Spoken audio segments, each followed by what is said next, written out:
For all the late-breaking news and information, watch WDEN Burlington. Because the inquiring minds want to know. I want to know.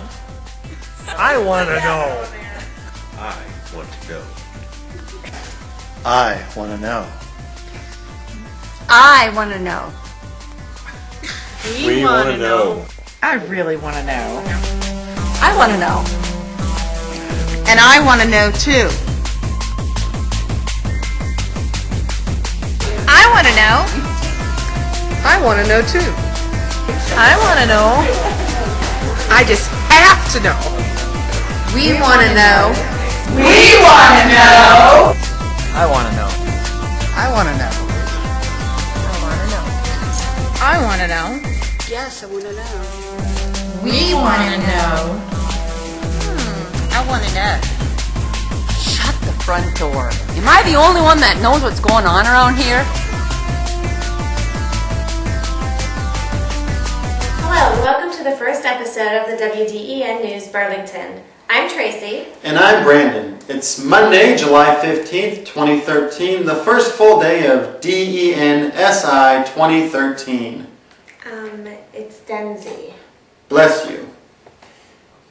Well, we already have a service project, check-in, a cookout, and 2 meetings under our belt, and we're off to a great start here in Burlington, Vermont. That's right, Tracy. And now here's a group of stars from last year in Montana with the DEN Pledge. Take it away, guys. And now please join us for the DEN Pledge. I pledge allegiance to the DEN of Discovery Education and to the freedom for which it twirls, one network, under Lance, with technology integration for all. What's up with the sunrise around here anyway? I know, right? What is it, like 4 in the morning or something? Like you wake up, no matter what time it is, the sun's out. Well, here's our weather girl, Jessie Anderson. Maybe we can ask her. Good morning, Burlington! I know you're already sweating. I am too a little bit. You'll need a little extra deodorant today. It's going to be 91 and 1,000% humidity. We're going to a farm. It's going to stink. So bring your spray, bring your deodorant. The sun came up at 4:30 this morning. It's going to be a beautiful day. You'll see it all day long. See you at the farm.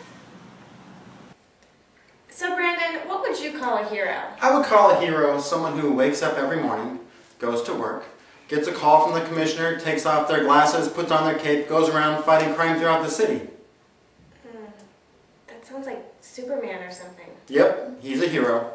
Well, fear not, because we also have some DEN heroes among us. So, hey, my name is Daisha, and I want to tell you a story about my volunteer services with the North Carolina Baptist Men and my story about the Moore, Oklahoma tornadoes. So, take a look. On May 24th, I finished my last day of school. I had been watching the tornado damage in Moore, Oklahoma for the entire week and was just trying to see where I would be able to fit in. On May 25th, I was called up by the North Carolina Baptist Men to go down and help with administration and logistics in Oklahoma City. My husband and I had been traveling for about 7 years working with disaster relief, and up until this time I had worked mostly with hurricanes, with Hurricane Katrina and Rita and Charlie. So this was my first big tornado damage. May 27th, this was the footage that I took outside the door of the car as we were driving through Moore, Oklahoma. The devastation was tremendous. It was powerful. The people were extremely heartbroken to have lost their homes. Most of my job while I was in Oklahoma was to work with logistics, which meant for 14 hours a day I sat at a table and watched hundreds of people come in and tell me their stories. They told me about people that they had lost, about their homes being demolished. I would take all their information down as an intake and then give it to a worker from somewhere in the United States that was there to volunteer. Most of our work during this tornado was for demo. We would take bobcats and demo their houses and sorting debris. One of the most heartbreaking things was taking people back to their homes and having them look for things that were of value. Since these were not our homes, we were looking for things like KitchenAid mixers and CD players. That's not what they wanted. They wanted photographs. We helped an 85-year-old widow find her wedding ring. We were also able to find a quilt that was made by a great-great-grandmother. It just showed us that things are important to us, but when we don't have them, we really don't need them. During the week, I kept the Twitter on my phone going full blast, the National Weather Service, making sure that I knew when a tornado was going to hit next, to make sure that all the men that were working I could take care of. Every time I got a warning, I would look across the table at one of the men that worked at the church, and I said, "Is it time?" And he said, "Daisha, when I run, you run." As you can notice, one of the pictures you're going to see next are the clouds that happened right before the May 31st tornado that we were actually in. If you look up, I see evil up there. As soon as I saw the clouds, I saw something evil. We went back inside. We went into a safe place in the church, and for 4 hours we were ravaged by a tornado. This was actually the F5 tornado that killed 3 of Reed Timmer's friends from storm chasers. It was the largest tornado ever on record, 2.74 miles wide. This was an amazing experience for me. I stayed for 15 days. After 15 days, I had to go home and decompress. I will be very honest with you. I still talk to my pastor every night. I talk to my father, who's a minister, every night. This is very hard to get over. There's a lot of things we can do as a DEN community to help this group of people that lost their homes. The school teachers that have lost everything there, the children that died in this tornado. It just makes me very thankful that we have family and that we have friends, and that we need to always make sure that we're helping those around us, because we don't know what tomorrow brings. Thanks for listening to my story. Do you remember where you were when you had your DEN epiphany? Well, the inquiring minds want to know. And here are some folks from the Den to share their stories with you. Tim, when did you have your DEN epiphany?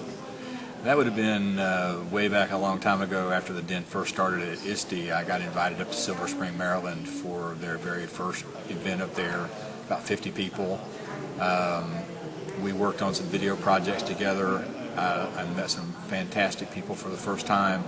And I just remember thinking, I'm finally around a group of people who speak my language, who are looking to do what I want to do in the classroom. I didn't have that anywhere in my district. I didn't have it anywhere in my school. And so, yeah, I was hooked the very first time I went. I had my DEN epiphany last year at the DEN Summer Institute in Montana when I sat down in the evening, I think it was the first evening, and Dave Chichesky was there, and he, I just realized that there's other people out there like me that loved kids, loved technology, loved trying to inspire others, and that there was a feeling of support, and just, it was awesome. I had my DEN epiphany in 2009 while attending a science workshop down at Maryland at Discovery Educator headquarters. And that's where we formed the Connecticut Leadership Council. And since then, it has been DEN non-stop.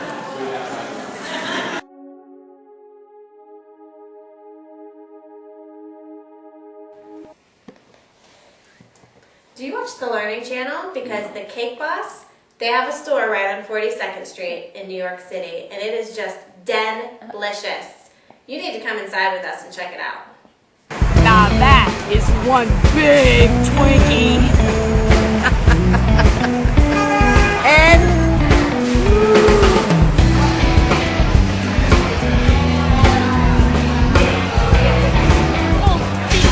What are you gonna get? Oh my goodness, one of everything.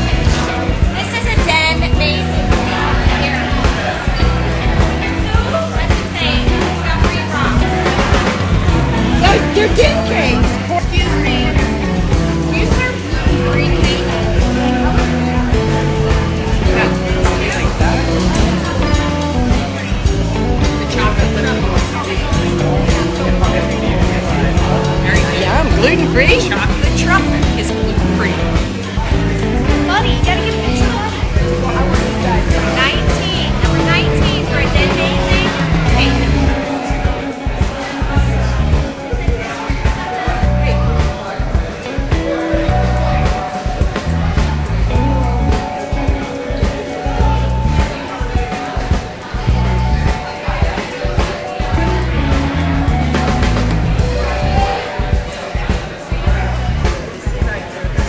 Do you know what you're gonna get?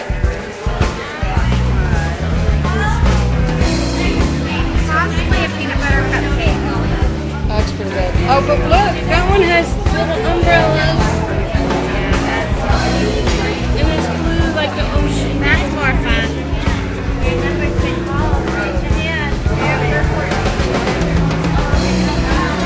Just in case, you go into a sugar coma. The CPR kit located behind the counter under the coffee station. Everybody looks okay right now. Okay, Tracy, how is it? I got a piece of the cake boss right here. This mini chocolate cannoli, delicious. Oh, so good. And what do you have there, little lady? Chocolate strawberry shortcake. Is it any good? I can't wait. Oh my gosh, what happened to mine? Oh yeah, you want a piece of this? You want a piece of this? Forget it. Finger licking good. The interesting fact today comes from Den star Patty Harshu. If you'll check out If you check out your yearbook, you'll notice that Patty won a snowflake making contest in 8th grade. That is so cool. Were they real snowflakes or were they fake? I don't know, you'll have to ask her. Well, you know that you can make a virtual snowflake online if you visit snowflakes.barkleyus.com. But I don't really want to be thinking about snow right now, do you? No, but I made a snowflake of my own to honor the see. occasion. Oh. I'm sorry, Brandon. That's awful. You need to really get together with Patty and ask her how to make those paper snowflakes. Well, I guess we all have our own talents, don't we? That's the beauty of the Den.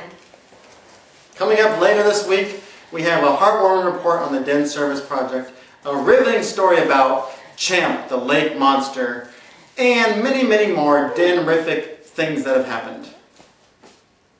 Well, those will satisfy the Den-quiring mind, won't they? They sure will. Well, I would like to say congratulations to Zoma Whiteford. She received the first Den Finger of the Institute this year for her outstanding work on the Share the Den Love Service Project. And so that will be covered in its entirety tomorrow, so please join in.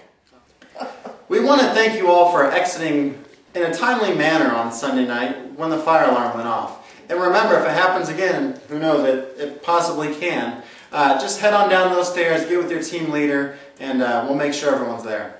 Thanks, and have a Den-mendous day. We'll see you tomorrow.